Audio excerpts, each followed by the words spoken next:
Hi friends, welcome to mini blog. तो मुझे ready ही बाहरी सारी, बापा भी ये बाहरी सारी।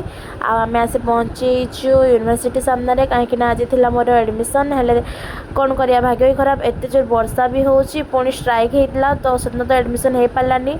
तो यहाँ इवनिंग ये बनई मसला मुढ़ी आ मामू आमुठी दिज सारा मिसिकी मसला मुढ़ी खाऊलु। यहाँ भी पुणी वर्षा पागरे ता परदिन जाइए एडमिशन मुझे आसती किंतु सेटार मु वीडियो नापी पूरापूरी भूली जाइली। तो छाड़ू ये पूरा आसिक बसी आउ आमर आज इलिश माछ झोल आर इलिश माछ जो तेल झाल ये बिहान बड़ा आज पूरा भल भल आइटम होती। तो सेटा देखिए पूरा आज भात पूरा मस्त से खाई दिगला।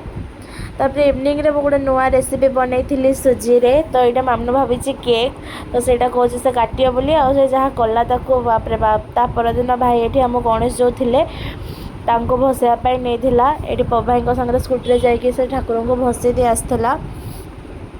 तापर जहाँ भोग लगे मामू पूरा पागला हो जाइए। सेदिन भी से मद खाऊला आज भी से मद खाऊँगी। ये मद खाऊ काचा गला आम यहाँ भोग लगी। तापर इवनिंग देखला बेलू ये दी भाई आसी पहुँची कहीं दी जन को होता ज्वर तो डॉक्टर देखापी आसते। Bye bye.